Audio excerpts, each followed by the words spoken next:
শিক্ষার্থীর জন্য গুরুত্বপূর্ণ একটি ভিডিও। কেমন আছো তোমরা সবাই?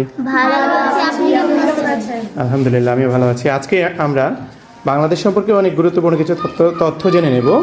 তোমাদের এখন মজার কুইজ খেলা প্রতিযোগিতা হবে। সবাই উত্তর দেওয়ার জন্য প্রস্তুত আছো? জি। ওকে, দেখি তাহলে তোমরা আজকের কুইজে উত্তর দিতে পারছো কিনা। আমি প্রথমেই তোমাদেরকে যে প্রশ্নটা করব সেটা হচ্ছে, বাংলাদেশে মোট কয়টি বিভাগ আছে? তো আমি যাকে প্রশ্ন করি শুধু সেই উত্তর দিবা। নরসিন, তুমি বলো, বাংলাদেশে মোট কয়টি বিভাগ আছে? বাংলাদেশে মোট 8টি বিভাগ আছে। অনেক সুন্দর বলেছে। আচ্ছা, আমরা এখন জেনে নেব বাংলাদেশে 8টি বিভাগ আছে জানলাম, এখন কয়টি জেলা আছে? বাংলাদেশে মোট কয়টি জেলা আছে? বাংলাদেশে মোট 64টি জেলা আছে। তিথিকে অনেক ধন্যবাদ। আমরা জানলাম বাংলাদেশে মোট 64টি জেলা আছে। এবার জানবো কোন বিভাগে কয়টি করে জেলা আছে। আর তুমি বলো, ঢাকা বিভাগে মোট কয়টি জেলা আছে?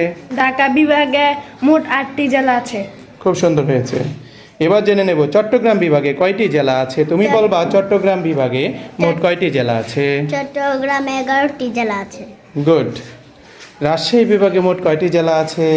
রাজশাহী বিভাগে মোট 8টি জেলা আছে। ওকে, ফাইন। বরিশাল বিভাগে মোট কয়টি জেলা আছে? বরিশাল বিভাগে মোট 6টি জেলা আছে। সুন্দর হয়েছে। তুমি বলো খুলনা বিভাগে মোট কয়টি জেলা আছে? খুলনা বিভাগে মোট 10টি জেলা আছে। Very good. রংপুর বিভাগে মোট কয়টি জেলা আছে? রংপুর বিভাগে মোট 8টি জেলা আছে। মরিয়মকে ধন্যবাদ।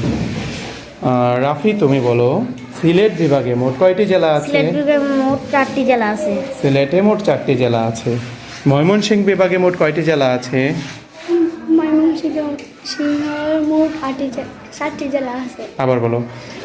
আমি বলি, আমি প্রশ্ন করার পরে উত্তর দিবা। ময়মনসিংহে কয়টি জেলা আছে? 4টি জেলা আছে। গুড। তোমাদের সবাইকে অনেক ধন্যবাদ। জোরে একটা হাততালি দিয়ে দাও সবাই।